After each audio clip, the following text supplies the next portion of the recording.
유가증권의 답이 4번이라고 했죠? 일단은 1번, 2번, 3번이 맞아서 그렇습니다.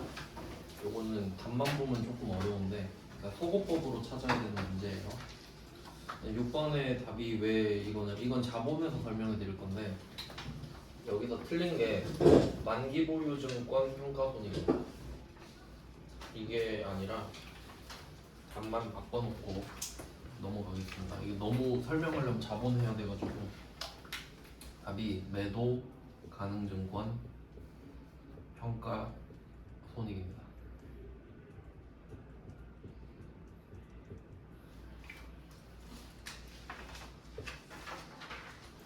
그럼 이때 그 유가증권 어차피 뭐 뒤에 나오는데 유가증권 3개 있는 거 아시죠? 요것만 정리를 해보면 단기 매매증권도 있잖아요. 단기 매매증권 평가손익도 있고 이 두 개는 뭐 들은 적이 있는 것 같아요. 네, 그럼 이게 단기 매매증권 같은 경우는 단타 목적이잖아요. 단타 목적. 그래서 얘는 안 팔았어도 판 것처럼 해버리죠. 그러니까 평가는 판 건 아니잖아요. 근데도 어차피 목적이 단타니까 평가만 해도 판 걸로 쳐버리죠. 그래서 얘는 손익으로 넣습니다. 수익과 비용으로. 네, 이렇게 배웠고요. 원래 팔아야 수익 비용인데 단기 매매 증권은 평가만 해도 그러니까 여기에 단기 매매 증권이 들어가도 틀립니다.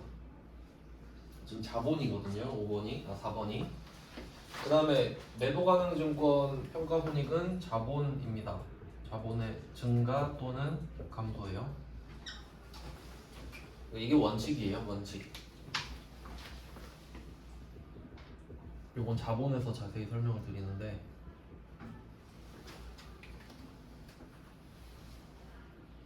원칙과 예외. 그러면 여기에 제가 만기보유증권 평가손익은 안 적었는데 만기보유증권 평가손익은 없는 말이에요. 왜 그런지 생각을 해볼게요.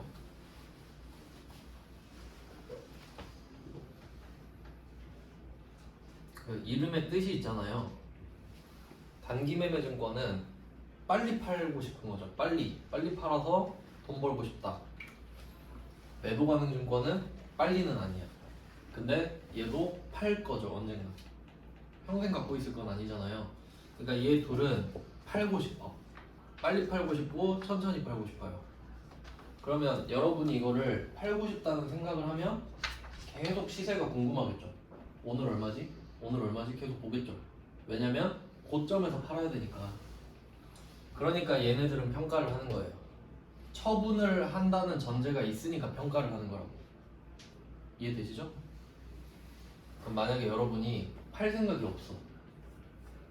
나 삼성전자 한 달에 12주씩 그냥 맨날 사야지 이 생각할 수도 있죠. 시세 상관없이. 그러면 만기보유증권 뭐 이런 느낌이죠. 뭐 주식은 되진 않지만 채권이라고 치면 그럼 얘는 처분할 생각이 없는 거잖아요.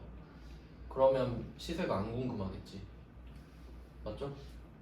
안 팔 건데 그냥 심심해서 보면 시간 낭비 아닌가요? 그러니까 얘는 평가를 안 해요. 그러니까 평가를 다른 방법으로 하는데 얘는 사채랑 묶어서 설명을 드리겠습니다. 사채를 배우면 이 개념을 알 수 있어요. 평가 방법이 좀 특이합니다. 사채가 되게 중요한 주제거든요. 네, 그래서 뭐 이 정도만 하고 넘어가겠습니다. 자본에서 자세히 할 거니까. 네, 이 페이지에요.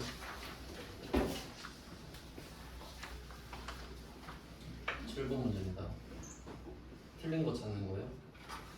1번부터 보겠습니다. 1번 재무제표는 경제적 사실과 거래의 실질을 반영하여 기업의 이 앞에 필요 없는 말이죠. 재무 상태, 경영 성과, 현금 흐름, 자본 변동 이거 맞는 말이죠.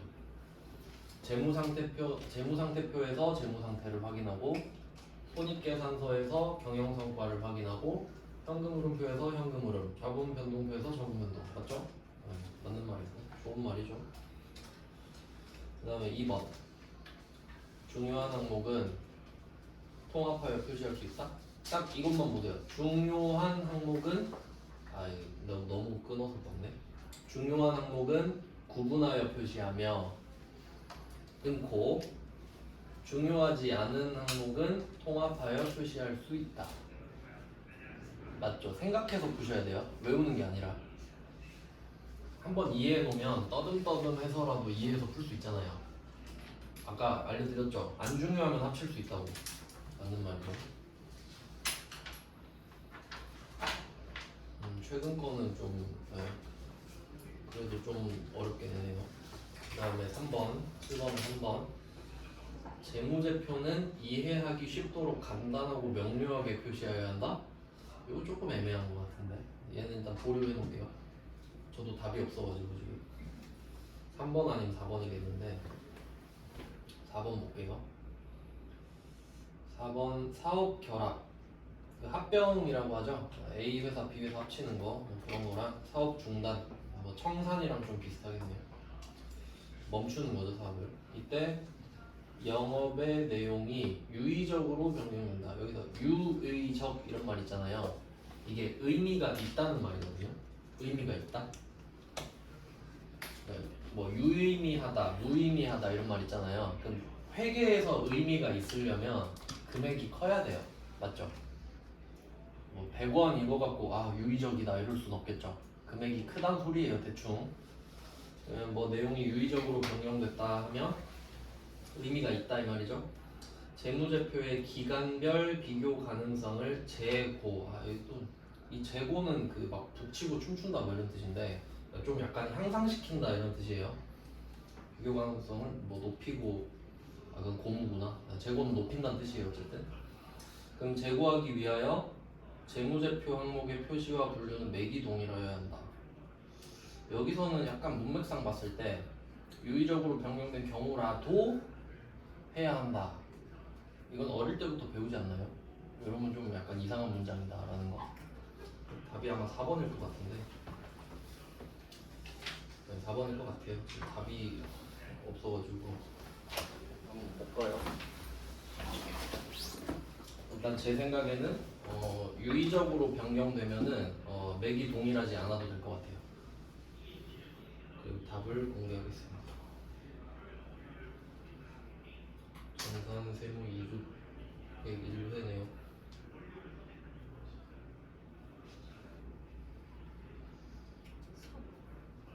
4번 맞아요? 답.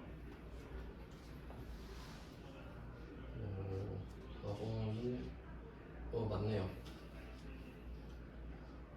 뭐 상황이 나왔는데 답을 봐도 의미는 없을 것 같고요. 그냥 지역적인 문제입니다. 그러니까 뭐 유의적으로 바뀌었다면 맥이 동일할 필요까지 있냐 이런 식으로 해석하시면 될 것 같고 약간 이런 문제를 짱돌 문제라고 하죠. 3번, 4번이 조금 애매하게 나왔는데 요런 거는 뭐 틀려도 상관없을 것 같습니다. 이런 것까지 공부할 필요는 없고 그냥 최근에 이런 게 나왔다 정도. 8번 할게요. 8번에 1번은 맞는 말이니까 넘어가고요. 틀린 거 찾아야 되거든요. 8번에 2번 계속 기업만 체크하시면 되겠죠. 네, 가정이라는 말이 생략돼 있고 그 다음에 3번 또 나왔네. 중요한 항목은 통합하여 표시할 수 있다. 아니죠. 통합할 수가 없죠. 중요하면 따로 해야 되잖아요. 안 중요할 때 통합한다고 했죠. 드디어 하나 걸렸네요. 결국 다 비슷한 거 느껴지시죠? 답은 이미 나왔고요. 그 다음에 4번도 보면 8번에 4번 재무제표가 여기서는 일반 기업 회계 기준 체크할게요. 일반 기업 회계 기준 이거 표시하시고 이게 그 아까 1번 문제에서 2번 봤던 거 기억나요? 일반적으로 인정된 회계 원칙 같은 말이에요. 일반 기업 회계 기준이랑 일반적으로 인정된 회계 원칙이랑 같은 말이거든요. 기업 회계라고도 하고요. 이게 이걸 아셔야 돼요. 이게 회계가 문과잖아요. 문과는 말장난 엄청 칩니다. 같은 거 갖고 계속 다르게 말해요. 네, 뭐 그럼 그 일반 기업 회계 기준에 따라 작성이 됐다면 그 사실을 주석으로 그냥 적어줄 수 있겠죠. 우리 그 K 갭 써요 하면 되겠죠. 그다음 9번 이제 주제가 바뀌었네요. 유동자산. 방금은 재무회계, 재무제표 이렇게 좀 큰 거를 배운 거예요. 큰 거. 이제 조금씩 좁혀집니다. 유동자산이에요. 유동자산은 두 가지로 보시면 됩니다. 첫 번째는 일단 내가 지금 갖고 있거나 아니면 내년까지 현금화가 되거나 정도로 보시면 되겠네요. 그럼 유동자산으로 분류할 수 없는 거를 볼게요. 1번에 사용에 제한이 없는 현금 및 현금성 자산 이렇게 돼 있는데 뭐 현금 및 현금성 자산을 세트로 보통 보는데요. 여기 앞에 있는 말을 해석을 해볼게요. 사용에 제한이 없다. 근데 현금이라는 말 자체가 쓰고 싶을 때 쓸 수 있으니까 현금이잖아요. 그럼 사용에 제한이 있는 건 뭘지 생각을 해볼게요. 만약에 여러분이 그 전셋집을 찾으려고 보증금을 맡겨놨어요. 그럼 여러분 돈이죠? 근데 보증금이 묶여있잖아요 지금. 그럼 이런 게 사용에 제한이 있는 거죠. 맞죠? 보증금 생각하면 돼요. 내 돈인데 사용에 제한이 있잖아요 지금. 그럼 그게 현금입니까? 아니죠. 그건 아니지. 그러니까 사용에 제한이 없는 현금은 유동자산이 맞죠. 근데 제한이 있으면 아니겠지. 네, 그렇게 해석하시면 돼요. 그러니까 지금 이거 유동자산 맞죠? 제한 없으니까. 그 다음에 2번 정상적인 영업주기 나왔네요. 정상적인 영업주기 내에 판매되거나 사용되는 어쩌고 저쩌고 맞는 말이죠. 아까 배웠잖아요. 1년 또는 정상적인 영업주기. 네, 맞는 말이고. 3번 이거 보너스 문제죠. 유형자산 보는 순간 끝이죠. 유형자산은 비유동자산이잖아요. 아주 쉬운 문제네요. 그러니까 이게 이론 문제 푸실 때는 하나하나 제대로 이해하고 넘어가는 게 아니라 약간 스킴하는 거예요. 쭉 한번 보고 뭐야 3번이 나왔네? 이런 식으로 푸는 거죠. 실제로는 지금은 하나씩 보지만. 그 다음에 9번에 4번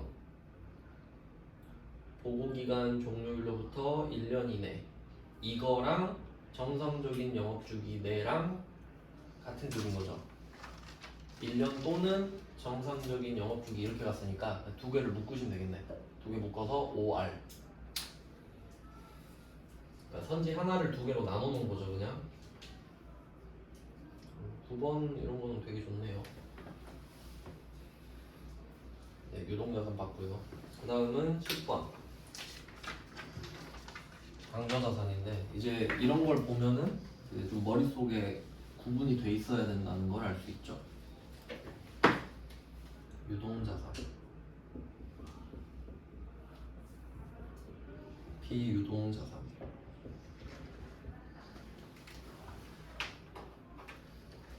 일단 뭐 이거는 아실 거고 이 안에 당좌자산, 재고자산 이렇게 있는 걸 아는지 물어보는 거죠. 범위가 더 좁아졌다 이거죠. 그러면 유동자산 중에 재고자산은 판매 목적인 거잖아요. 그럼 판매 목적이 아닌 거를 찾으면 되는 건데 그럼 일단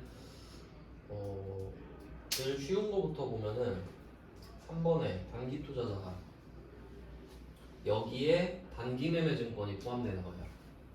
그러니까 단기투자자산은 계정 과목이 아니라 그룹이라고 보시면 되겠죠. 그러니까 정확히 말하면 이 단기투자자산 안에 단기매매증권, 정기예금, 정기적금 이런 식으로 들어가거든요. 그러니까 예금 1년짜리 이런 거 있잖아요. 적금 같은 거나 그런 것들을 단기투자자산이라 불러요. 편의상. 그러면 이름에 이미 단기가 있기 때문에 유동자산 냄새가 나죠? 맞는 말이고. 그 다음에 4번에 매출채권. 매출채권은 이게 그 계정 과목이 그 외상매출금이랑 바드럼이잖아요. 근데 검색해 보면 장기 외상 매출금도 있어요.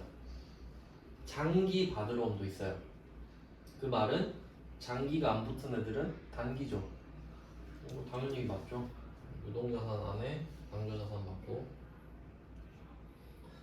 그 다음에 답은 2번입니다. 일단 임차보증금 같은 경우는 얘는 어디에 있냐면 비유동자산은 투자자산 있고 유형자산, 무형자산, 기타 비유동자산 이렇게 있거든요. 임차보증금 성격을 한번 생각해 보시면 내가 건물을 임차한 겁니다. 건물 좀 빌려주세요 이거죠. 건물을 임차한 거예요. 그럼 보증금은 맡겨야 되죠. 보증금 맡겨야죠. 그러면 이 보증금을 언제 받냐 이거죠. 이게 뭐 상가법이랑 그 주택법이 좀 다르긴 한데 뭐 보통 2년씩 하지 않나요? 그러니까 얘는 유동이 될 수가 없죠. 기타 비유동자산입니다. 기타 비유동자산.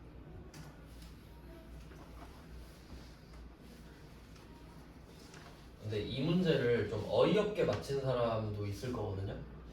그러니까 임차보증금 이거 부채 아니야? 하고 이렇게 찍은 사람도 있을 거예요. 부채는 임대보증금이죠. 내가 건물주여야 이 보증금이 부채인 거죠. 그렇게 맞힌 사람도 있지 않을까. 그러면 사실 여기서 조금 궁금한 건 10번에 1번 아닙니까? 성급비용 이게 왜 답이냐. 아주 중요한 거죠 이거. 그 얘는 성급비용 나오잖아요. 4개가 같이 떠올라야 돼요. 4개가. 성급비용, 미지급비용,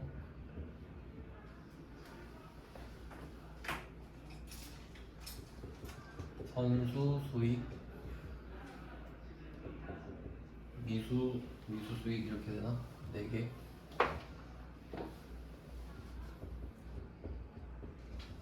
요거 그 결산 때 나오는 것 중에 제일 어려운 거죠. 요거 이름 찾는 법 이거 아셔야 되죠. 이름 찾는 법. 자, 선급비용 선수 수익에 선자 들어가죠. 선불. 얘는 선불. 내가 뭐 선불로 주든 선불로 받든 비용은 주는 거고 수익은 받는 거겠죠. 그 다음 얘네들은 미잖아요. 미. 아직 해결 안 됐으니까 후불이죠. 이렇게 되고 그다음에 왼쪽은 비용이죠. 오른쪽은 수익이고. 네, 요게 세트로 항상 떠올라야 됩니다.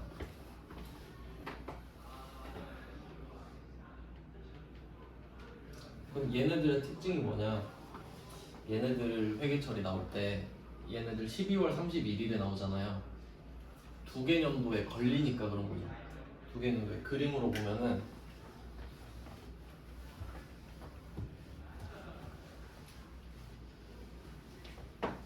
예를 들어서 내가 이자를 받아야 되는데 4월 1일에 예금을 가입했어요. 그러면 3월 31일에 이자를 받아요. 그럼 원래는 그냥 곱게 기다렸다가 3월 31일에 이자 받고 끝 이래야 되죠. 근데 회계는 발생주의를 선택하잖아요. 그러니까 12월 31일에 발생주의로 회계를 한번 해봐라 이거잖아요. 그러면 상황에 따라서 이 4개의 계정 과목이 나오는 거죠. 자, 근데 잘 생각해 보세요.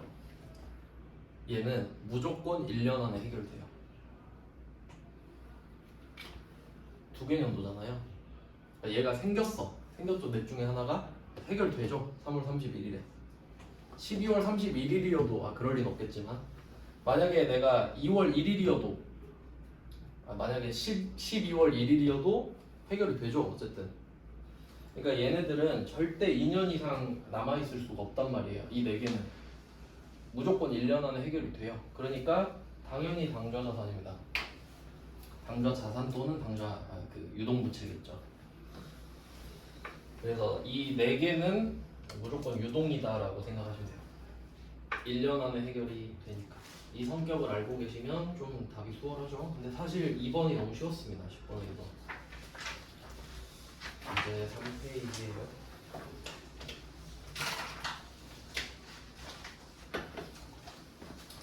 유동 갔다가 당좌 갔다가 이제 범위가 더 좁아집니다. 11번은 현금 및 현금성 자산까지 나오죠.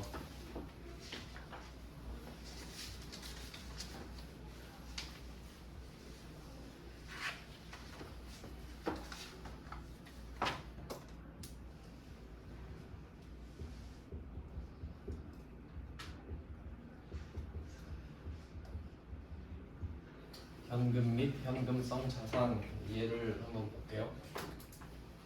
얘는 기준이 있는데 요거 이론에서는 기준을 외우셔야 되거든요.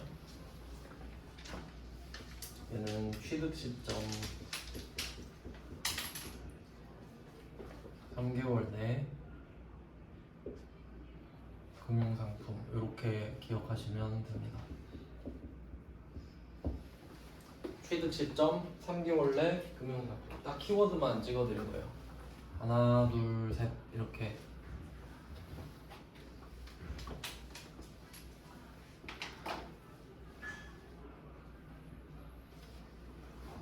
그리고 생각을 해보겠습니다. 지금 우리가 유동자산을 찾는 게 아니라 현금을 찾는 거거든요. 현금은 당연히 유동자산이에요. 맞죠? 현금은 당연히 유동자산인데 유동자산 중에서도 현금 보유액이 중요하단 말이에요. 왜냐면 돈을 갚아야 되니까. 그럼 이게 차이가 뭐냐면 취득 시점이죠.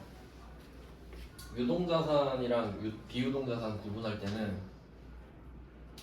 12월 31일을 기준으로 했죠.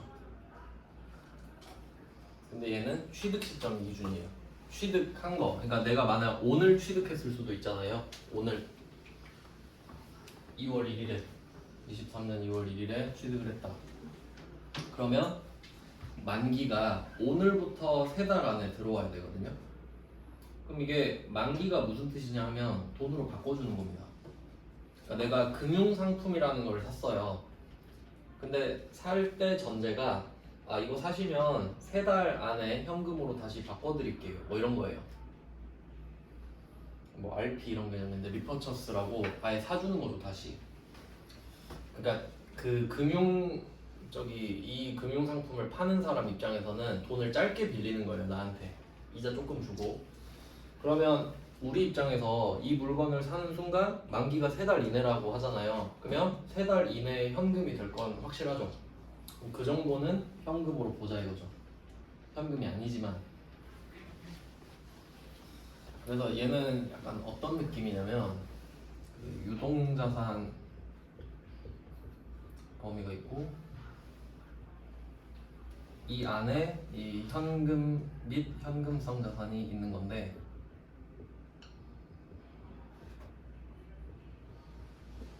이게 범위가 상당히 좁은 거죠. 이렇게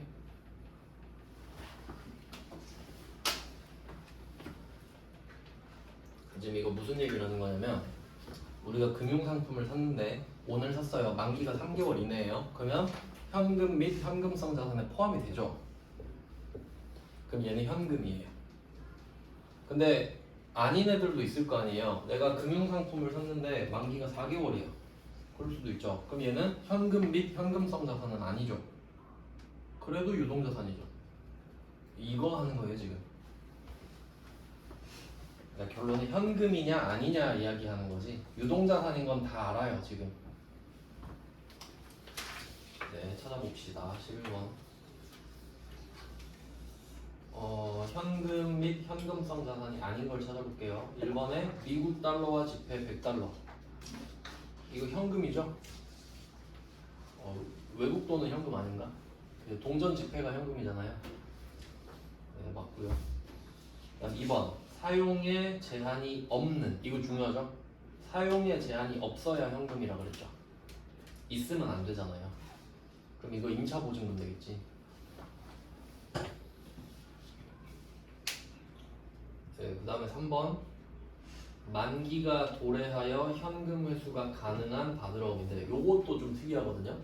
얘는 만기 도래 받으러움 이렇게 표시할게요. 만기 도래 받으러움.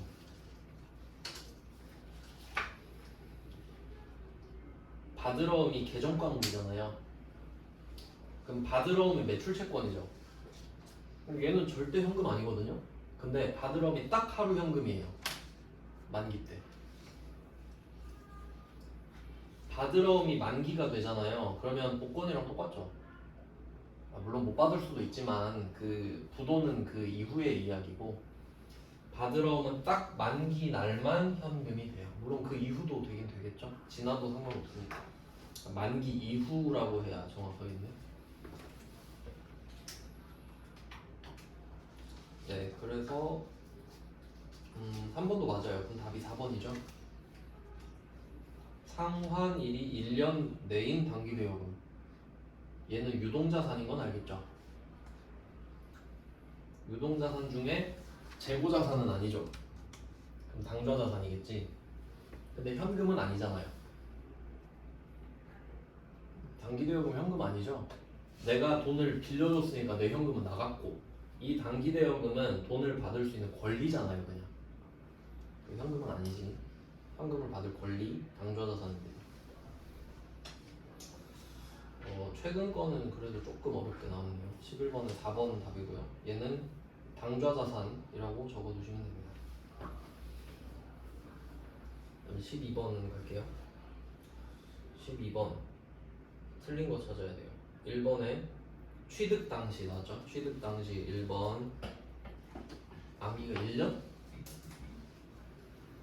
이것도 이렇게 오답이 잘 나오는데 3개월이잖아요. 그러니까 저는 공부할 때 이렇게 하거든요. 그러니까 만약에 여러분이 월급이 3달이 밀려요. 약간 그런 식으로 와닿게 생각을 해야 돼요. 3달이 짧은 기간은 아니거든요. 근데 1년보단 낫죠. 월급 1년 밀린데 그러면 못 다니잖아요. 그러니까 마지노선이 3개월이다 이거지. 현금으로 봐줄 수 있는 건 3달이다 이 말이에요. 1년은 뭐예요? 얘는 그냥 당좌자산이죠. 현금은 아니지. 당좌자산은 맞는데 그러니까 우린 지금 당좌자산 중에서도 현금을 찾는 거지. 근데 얘는 당좌자산인데 현금은 아니죠. 그러니까 이 범위를 보시면 돼요. 바깥쪽 범위잖아요 얘는. 그럼 1번이죠. 12번은 답 1번. 그럼 얘를 정답으로 만들고 싶으면 만기를 3개월로 바꿔주시면 돼요. 그리고 이런 문제 적용하실 때 3개월이 답이잖아요. 2개월은 돼요? 되죠? 근데 또 2개월 안 된다 그러면 안 돼요. 빠르면 빠를수록 좋지. 네, 그래서 1번이 됐고 나머지도 볼게요. 12번, 네, 2번 지폐와 동전 이걸 현금이라고 하죠 우리가. 당연히 외국 지폐랑 외국 동전도 되잖아요. 맞는 말이고. 그 다음에 3번 당연한 말인데 우표가 현금입니까? 아니죠. 수입인지 요거는 뭐라고 해야 되나 세금 내는 거 같은 건데 인지세라고 서류 찍을 때 도장값 있거든요. 당연히 현금 아니고. 그 다음에 4번 직원 가불금 요거 소득세에서 배웠네요. 직원 가불금은 대여금 성격이라고 했죠. 당연히 현금 아니죠. 이건 좀 쉽네요. 그 다음에 13번 현금 및 현금성 자산에 해당하지 않는 또 나왔죠? 일단 1번에 타인 발행수표 나왔는데 이거 아주 좋은 말입니다. 타인 발행수표 맞고요. 현금이 맞고요. 그러니까 이게 만약에 옛날 문제면 이게 그냥 수표 이렇게 나왔을 거거든요. 근데 현금을 물어봤을 때는 타인 발행수표가 맞아요.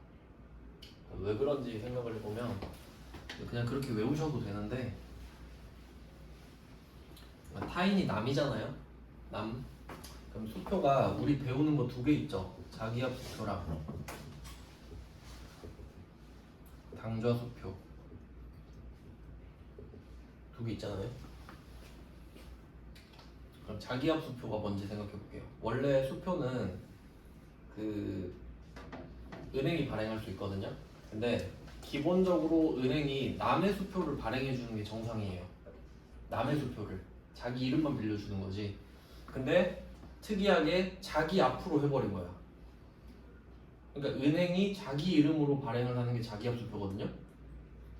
그러니까 특이하니까 자기 앞수표라 부르는 거예요. 쟤는 다른 회사가 아니라 자기 앞으로 해버렸네? 이런 거거든요. 그러면 내가 자기 앞수표를 받았어요. 그러면 은행이 발행한 거죠. 그 은행은 타인이죠. 그러니까 내가 받은 자기 앞수표는 무조건 타인 발행이죠. 왜냐면 내가 자기 앞수표를 발행을 못 하잖아요. 그러니까 자기 앞수표를 받았다 하면 그것은 타인 발행 자기 앞수표네 이렇게 되죠. 은행밖에 발행을 못 하잖아요. 그러니까 얘는 타인 발행 맞죠? 그 다음에 당좌수표. 이제 이게 문제죠. 우리도 당좌수표 발행할 수 있죠. 우리도 당좌수표 발행할 수 있잖아요. 그럼 내가 발행한 당좌수표가 현금인가요? 아니지. 내가 수표 발행하면 당좌예금 차감 아니에요?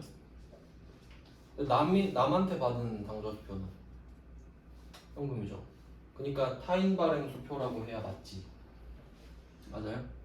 은행이든 다른 회사든. 그러니까 내가 발행한 거 빼고 이 말이잖아요 지금. 그러니까 수표보다는 타인 발행 수표가 좀 더 정확한 표현 맞죠? 맞는 말이고요 결과적으로는. 그 다음에 4번 당좌예금. 요거는 굳이 따지면 현금입니다. 그냥 여러분 체크카드 통장에 그 돈 현금 맞죠? 안 뺀 것 뿐이지. 보통 예금이랑 당좌예금 다 현금 맞아요. 그다음에 3번 취득 당시 만기가 3개월 이내 도래하는 금융상품. 그리고 지금처럼 금융상품이라고 말을 해줄 수도 있고, 아까 12번에 1번 문제는 CD라고 나오잖아요. 이런 게 금융상품이에요. 그냥 알파벳 막 이렇게 돼 있는 거 있죠. 뭐 CMA, MMF, 뭐 RP, CD 돼 있으면 금융상품이겠거니 하시면 되죠. 네, 그럼 13번의 답이 뭐냐? 이 13번 문제는 답이 모두 정답이었어요. 근데 일단 제 생각엔 2번이 틀렸습니다. 이거는 사실 말이 안 되거든요. 이게 좀 이 문제를 낸 사람이 좀 약간 비정상인데, 질권이라는 말이 민법에 나와요. 간단하게만 할게요. 저당권 들어보셨죠? 저당권은 부동산에 걸어요. 그러니까 이거 민법이랑 사실 상관은 없는데 내면 안 되죠. 그러니까 부동산에는 저당권을 걸 수 있고요. 그 다음에 그 동산 있죠, 움직이는 물건. 여기는 질권을 걸 수 있어요. 근데 뭐 알아두시면 나쁠 건 없습니다. 그러면 이 부동산을 저당 잡는 사람이 누구냐 하면 은행이에요. 여러분이 돈 빌리러 간다고 해볼게요. 은행 가서. 지금 은행들 엄청 좋겠죠? 금리 높아가지고. 그럼 우리가 돈 빌리러 갔어요. 그럼 은행이 물어봐요. 혹시 아파트 있으세요? 땅 있으세요? 물어보죠. 그럼 저 아파트 하나 있는데요? 그러면 그거 담보로 잡읍시다. 그게 저당권이에요. 그럼 네가 돈을 안 갚으면 내가 그 아파트를 팔게 해주세요. 이게 저당권이죠. 그럼 여러분이 은행이어도 당연히 저당권을 잡고 돈을 빌려주죠. 그럼 돈을 절대 안 떼이잖아요. 그렇겠죠? 그러면 이 동산 질권 이건 뭐냐면, 얘는 그거 생각하면 돼. 전당포. 영화 중에 아저씨 있죠? 원빈 나오는 거. 원빈이 거기서 전당포 아저씨잖아요. 그 사람이 뭐 해요? 어떤 사람이 돈 빌려달래. 그럼 아저씨 그 롤렉스 맡기고 가세요. 이런 거잖아요. 그게 질권이에요. 알겠죠? 담보예요, 결론. 그러니까 우리 인질이라 그러죠. 얘는 물질인 거야. 그러면 한번 생각해 보세요. 자, 질권이 어디에 설정돼 있죠? 그러니까 내가 여기서 질권이 설정된 롤렉스는 이해를 하겠어요. 그럼 무슨 뜻인지 알겠죠? 롤렉스를 맡기고 현금을 빌렸겠구나. 맞죠? 근데 어디다 설정했다고? 그럼 여러분이 이런 거예요. 내가 지금 강원랜드 갔거든요. 돈 빌려야 돼. 지금 1,000만 원 빌리려고. 네, 아저씨 저 이 보통 예금 1,000만 원 들어있는 통장인데 이거 맡기고 1,000만 원 빌려갈게요. 제정신입니까? 아니, 말이 돼요? 그러니까 나는 이 문제를 낸 사람 그 심리가 궁금하다니까요. 그러니까 이거 이의제기 했겠죠 100%. 나 같은 애들이. 그러니까 다 정답 처리돼 버렸지. 그러니까 네. 뭐 그렇죠. 답이 없는 거긴 하네. 뭐 이런 문제는 그냥 그러니까 이런 건 왜 넣어놨냐면 이런 말도 안 되는 문제 있잖아요. 아무거나 찍으세요. 다 정답 처리 될 테니까. 그런 식으로 보는 거죠. 그 다음에 14번 방좌자산 중에 현금 및 현금성 자산 뭐 똑같죠. 자 1번 타임 발행 수표 맞고 2번 방좌예금 맞고 3번 여기 좀 기네요. 그럼 4번부터 볼게요. 3번은 기니까 4번 현금 및 현금성 자산은 기업의 유동성 판단에 관한 중요한 정보에 해당한다. 좋은 말입니다. 그러니까 왜 지금 우리가 현금을 따지냐면 그 부채가 있잖아요. 그럼 부채가 있으면 현금으로 갚아야 되죠. 그러니까 현금 보유량을 따로 파악하는 거예요. 그러니까 만약에 내가 자산이 100억이 있는데 전부 다 비유동 자산이면 돈을 못 갚잖아요. 그러니까 현금 보유량을 따로 파악하는 거예요. 그럼 답이 3번이네. 1번, 2번, 4번이 맞으니까. 왜 틀렸나 한번 볼게요. 3번 결산일이 12월 31일인 기업이 있어요. 거의 대부분 그렇죠. 근데 이거를 9월 30일에 취득했대요. 그럼 계산을 해보죠. 9월 30일인데 언제까지가 현금이 되냐? 10, 11, 12. 12월 31일까지 현금화가 되면 얘는 현금으로 쳐주죠. 근데 결산일로부터 3개월 후에 만기래요. 9월 30일에 취득했는데 만기가 3월 31일이에요. 6개월 후죠. 그러니까 아니지. 말장난을 쳤죠. 근데 답은 쉬웠어요. 다음 15번 1번 사용이 제한된 예금은 현금이 아니죠. 드디어 나오네요. 사용이 제한됐으면 안되고. 그 다음에 2번 요것도 중요한 건데 요구불 방좌예금 써있죠. 여기 요구불에다가 양괄호를 쳐주세요. 요구불에다 양괄호를 쳐주신데 이 요구불은 의미가 없습니다. 그 굳이 뜻을 넣자면 내가 돈으로 바꾸는데 아무런 요구가 없다. 근데 원래 예금은 그렇잖아요. 보통 예금, 당좌예금은 그냥 빼면 되죠. 그러니까 쓸데없이 요구불을 붙이는 거라고요. 여러분 당황하게 하려고. 그러니까 요구불 예금이랑 예금이랑 같은 말이에요. 그러니까 결론은 현금 맞죠? 그러니까 2번이에요.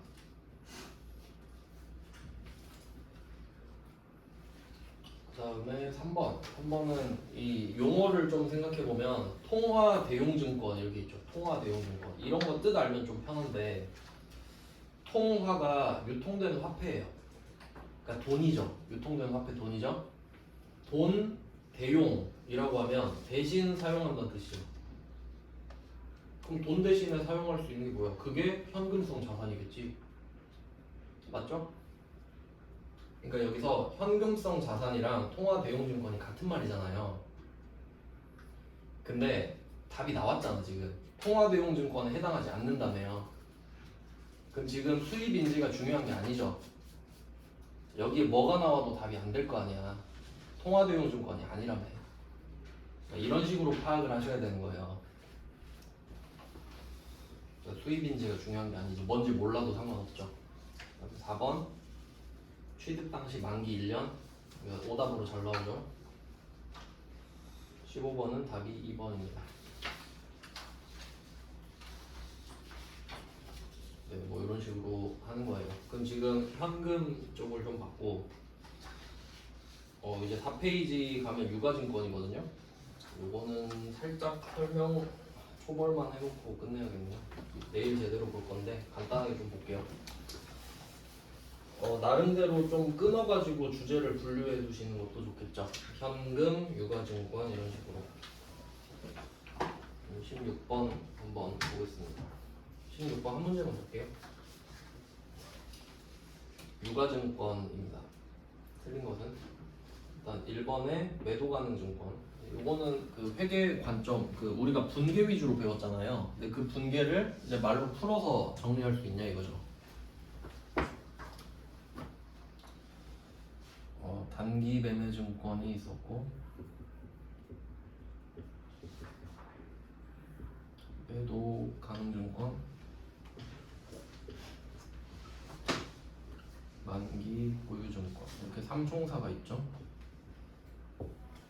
내일은 한 개를 더 알려드릴 건데 일단 알고 있는 걸로 해볼게요. 그럼 여기서 그 회계 처리할 때 취득 이야기를 하면 이 단기 매매 증권은 예외였죠. 단기 매매 증권은 단타를 쳐야 되니까 그 수수료 같은 거 다 비용 처리해 버렸잖아요. 그리고 밑에 있는 매도랑 만기는 합치면 되고요. 그럼 한번 선지 볼게요. 1번에 매도 가능 증권의 취득 나왔죠. 취득이 포인트입니다. 취득 시점에 제공한 대가 외의, 그러니까 이걸 우리가 취득 부대 비용이라고 합니다. 취득할 때 반드시 들어가는 돈이니까 매도 가능 증권의 취득 부대 비용을 수수료로 처리한다. 더 해야 되죠. 단기 매매 증권은 900번 수수료 비용으로 하잖아요. 얘만 단기 매매 증권만.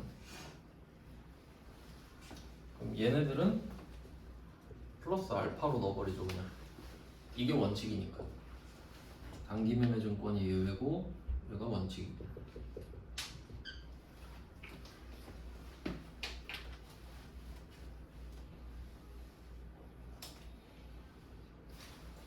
네, 그래서 1번이 틀렸습니다. 취득원가에 가산한다 이 정도가 맞겠죠. 취득원가에 더한다, 가산한다, 취득원가에 포함한다 이런 식으로 바꿔주시면 되고요. 그 다음에 16번에 2번은 3개 다 나오죠. 단기, 만기, 매도인데 단기랑 만기는 얘는 좀 확실합니다. 왜냐면 단기는 단타, 난 단타를 칠 거야. 만기는 끝까지 갖고 있을 거야. 그러니까 얘네들은 기준이 확실하죠. 단타 끝까지. 근데 이도저도 아닌 것도 있을 수 있죠. 나는 한 3년 갖고 있어 볼 건데 그건 매도 가능 증권이 맞겠죠.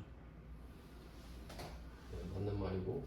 그 다음에 3번 매도 가능 증권 평가 손실 이것만 체크할게요. 매도 가능 증권 평가 손실.